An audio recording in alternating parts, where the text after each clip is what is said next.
five senses is not reality.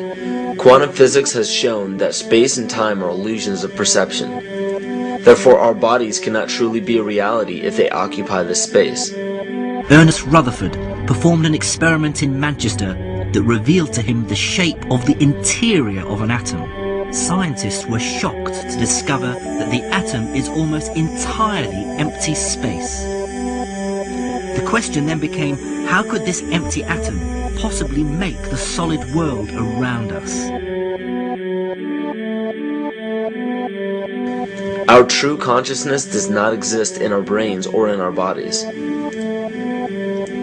But this illusion of our individual bodies, along with the misinformation of our true origins, has manifested the idea that we all think independently from one another. With this misunderstanding, it would seem impossible to scientifically explain telepathy, clairvoyance, spiritual mediums, and other phenomena dealing with transferring information between sources without physical means of communication. But when you understand that there is a common spiritual bond between all things in the universe, and that we are all part of one divine intelligence, no phenomena is unexplainable. This simple understanding fills all the holes in modern religions. It explains reincarnation, déjà vu, predictions of the future, and literally every event, occurrence, or anomaly ever experienced. The blank matter within the most basic building blocks of perceivable existence is malleable and molded by intent. This means that consciousness shapes our reality. This seems difficult to accept for most, and it is quite understandable. In modern times, we are taught from an early age how to think rationally and tangibly. This is a very left-brain method of education, and it has more harmful effects than it's given credit for. The left brain deals with logic, details, facts, patterns, practicality, science, and math, as the right brain deals with feeling, intuition, symbols, images, risk-taking, philosophy, and religion. With a deliberate push for government-controlled educational curriculums, generation after generation of the youth are being taught to focus only on the facts, figures, and numbers. Repetition is used to train children subconsciously to accept what they're learning. Children aren't rewarded for questioning the validity of the information they receive. They are ridiculed. However, the children who blindly accept the information as true and merely regurgitate the information on command when it is time to take a test, those children go on to become the decision makers in our government, law, medicine, business, and every other occupation with power and prestige. The most detrimental effect of being pushed away from holistic thinking with the full brain into a strictly left brain thought is what is known as the suppression of the feminine. Every male and female have both feminine and masculine qualities. It has nothing to do with man or woman. These are represented by the left and right brain, yin and yang, black and white, light and dark, and most every other duality. Both are vital to our spiritual and physical health. In ancient Egypt, the female was the rightful heir to the throne. The male she chose to marry became pharaoh. This depicted the goddess tradition that has been destroyed to make way for a patriarchal, male-dominated society we see enforced in every major denomination. In suppressing the feminine of every society and pushing the people to strictly left-brain thinking, the natural ability for humanity to feel earthly, cosmic, and personal energy became lost. Traditions that were passed on through shamans, witch doctors, magicians, psychics, and seers of all kind became outlawed and ridiculed and given a stigma of something out of a Hollywood movie. Every religion explains that we are children of God and have godliness inside of us. If you erase the anthropomorphized God and understand that God is nothing more than the spiritual web that connects all things, all religious scriptures begin to make much more sense. Our bodies are merely vessels to contain our spirit, to gather experience for the divine mind. This is how evolution is possible. It is scientifically proven that all species are evolving into more complex beings. Innate knowledge or racial memory within all species is the understanding of newborns of all kinds to automatically know specific details and traits that the mother does not have to teach them. Therefore, innate knowledge helps every species naturally evolve towards more complex organisms. Lyle Watson claims that it was a Japanese scientist who observed the 100th monkey effect in 1952. In this observation, he discovered that a certain portion or percentage of monkeys learned or developed a new trait. The knowledge became an innate ability in that species. This is further testimony to a collective consciousness among species.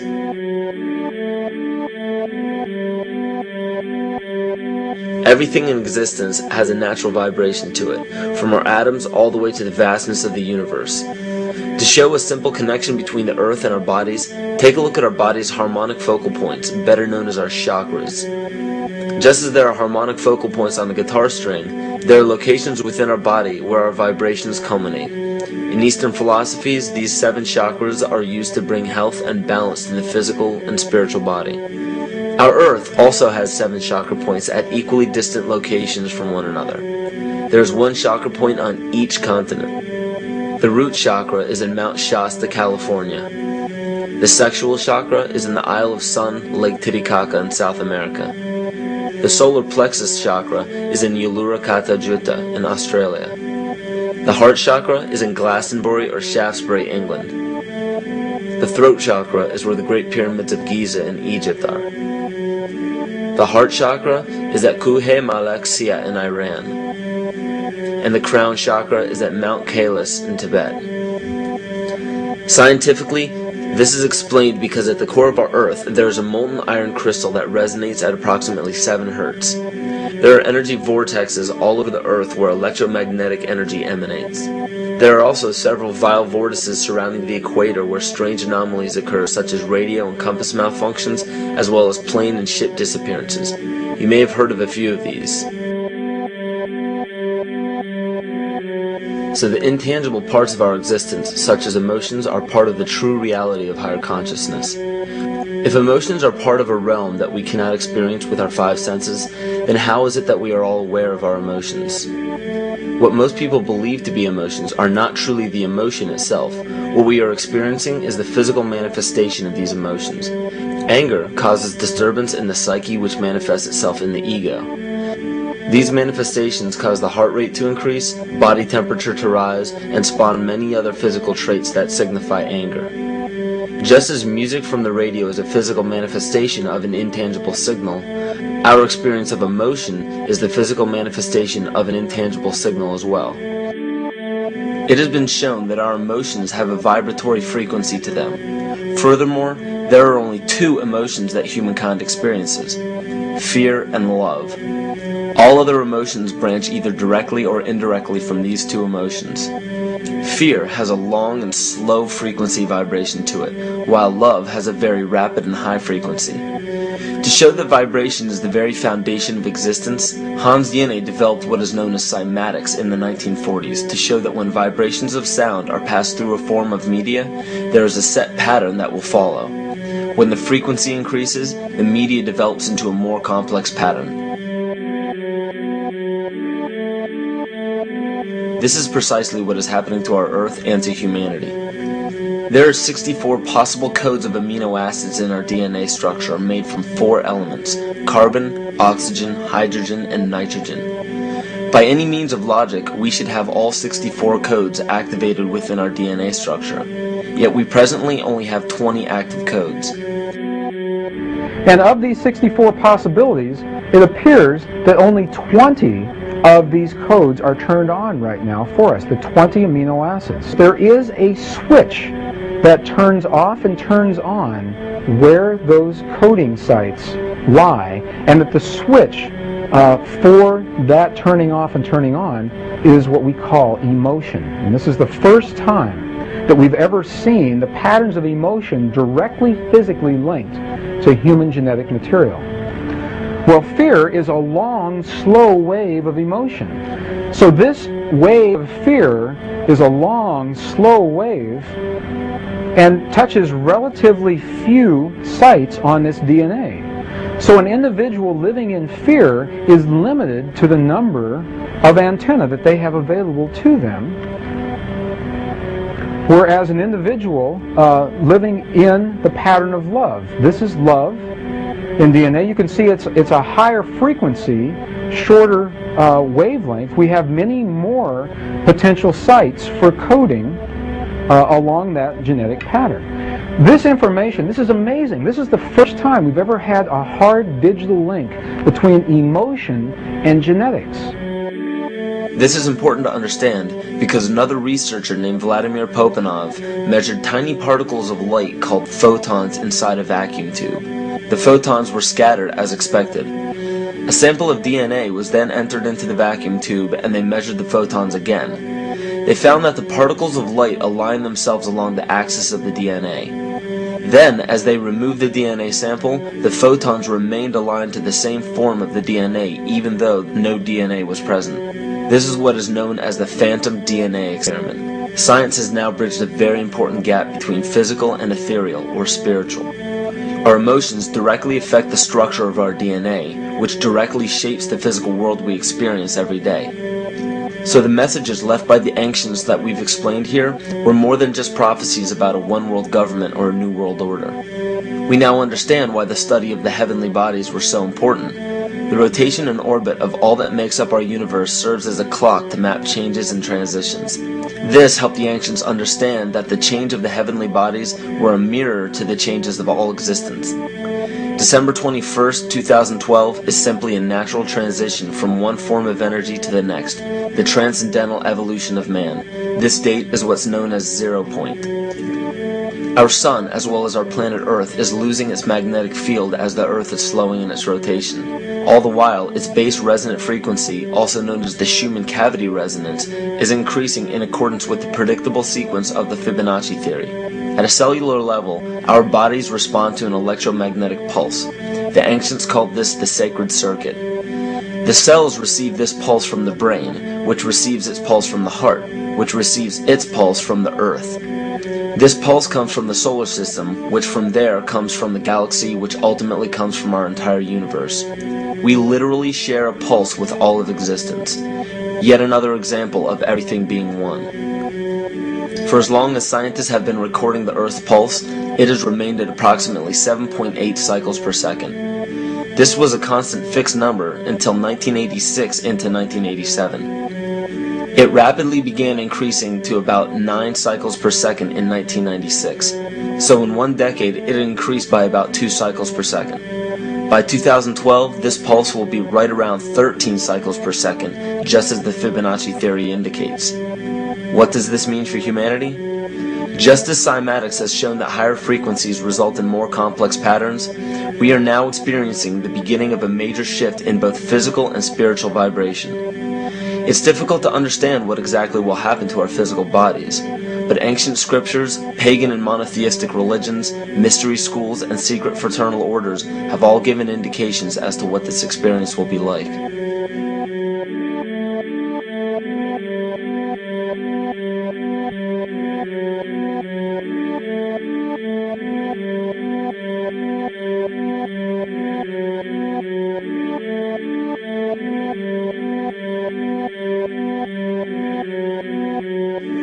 This will be the shift of the ages, the transcendental period of monumental changes to humanity. Those unprepared for this transition will likely not be able to cope with the rapid changes in the psyche. The only way to prepare for what is to come is what we have sought after for our entire lives: truth. Not the truth about governments, commerce, religions, terrorism, or anything external, but the truth within ourselves, within our psyche and our shadow self. Especially in Western cultures, we are taught that being normal means only being happy and never sad, only loving and never angry, only forgiving and never jealous. This sounds plausible, but it is not. We are not meant to repress any negative emotions because it causes imbalance. To conquer our emotions, we must embrace them, not fight them. We must acknowledge them and allow them to serve their purpose as we learn from them. The ancient Essene culture left teachings dating back about 6,000 years. They taught that our relationships with one another, with the universe, and with situations and events are mirrors of the parts of our psyche that need to be cleansed. Author Greg Braden beautifully explains this entire segment at great length in his work. His hard work and understanding of these subjects contributed largely to the marriage between science and spirituality. It is very important to understand that when you fear loss, fear death, fear war, fear terrorism, or fear change, you are giving others the ability to control you based on those fears. When you fight against poverty or against racism, when you fight for relationships or for freedom, you are outwardly attempting to repress that which has been placed before you to conquer inwardly. These situations are mirrors of our fears. This is why it is important to love and only love. Love those who stand with you, but especially those who stand against you. Don't look at your fears as a threat. Rather understand that this material world is only a physical manifestation of either the love or fear in your consciousness. It's as plain as day. All you need to conquer in your life is in your face. If you want to understand what your true inner fears are, analyze your ambitions and your inhibitions. Everything explained here about the esoteric agenda of the elite few at the very top is nothing to fear. They have been at work for thousands of years behind the scenes to manipulate humanity, and it has worked. Until now. It's very easy for any system of thought, religious or otherwise, that comes along. It's very easy to play on that, to play on our insecurities, to assure us all is well, we'll all be taken care of. We lap that up. So don't blame religion. Blame our own insecurities, which has allowed religion to flourish, and which has allowed so many systems of thought that are disempowering to flourish throughout human history. That's why we can't get out of it. Ron Sakeley, Department Chairman, Chemistry, University of California, Berkeley, showed that DNA acts as an antenna for cellular upregulation. The primary function they taught us about what DNA is about. It's a receiver and transmitter of photons, light, and phonon sound. For what? Cellular upregulation, meaning that their water molecules, the pyramid power around the DNA spiral energizing strands, are taking in the spiritual energy of love vibrations and then sending it out for manifesting, precipitating in a quantum field, the physical matter of the body. These are hertz, frequencies, or cycles per second that the musicians can retune their instruments to play and experiment with. Why? Again, these are the Creator's musical scale, the original solfeggio, buried for 3,000 years in the Bible. So the ancient priests who knew how to levitate the huge stones for the building of the pyramids, and the Masonic knowledge that predated ancient Egypt, the ability to have this information, these frequencies, serve the function of creation, destruction, and miracles on behalf of the empowered people who had access to this knowledge. I say that because of this metaphor.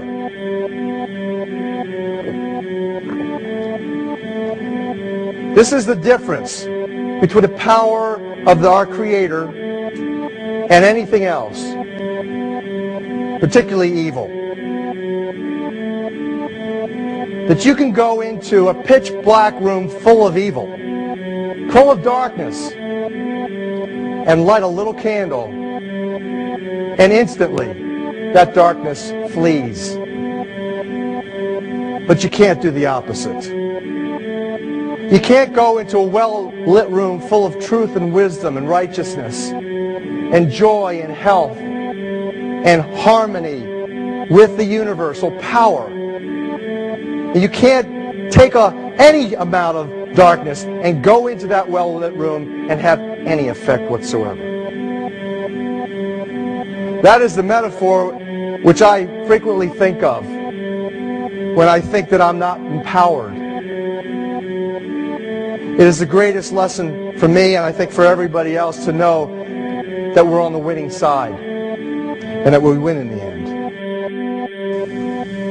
As you are watching this, understand that it is not a fight to be fought. It is not a war to be waged. No gun rights have to be exercised. Not a finger has to be lifted. Most people wonder how one person can make a difference. They ask that if all this is so simple and this information is available, why hasn't someone else conquered their fears and changed the world for everyone else? This is the most difficult and beautiful conundrum to our lives. Your reality affects you and only you. Your curiosity has led you to this genre of information to serve a very specific purpose in your life. To understand visually how the universe is truly a hologram, a math professor at Yale University developed a formula that is plugged into a computer program. Named after him, the Mandelbrot set shows a seemingly disorganized pattern. But no matter how far you zoom into the design, you will always find the same pattern within the whole pattern. Each fractal, broken down infinitely, will always reflect the whole. When one fractal changes its pattern, the sum total of the whole pattern changes along with it. This exemplifies that the whole world does not need to be awoken. There is no race to inform the 6 billion people on this planet of this message. It is only important that you, personally, learn to conquer your innermost fears and learn to love. When you see your fears for what they are and master your emotions, then, and only then, will you truly be free.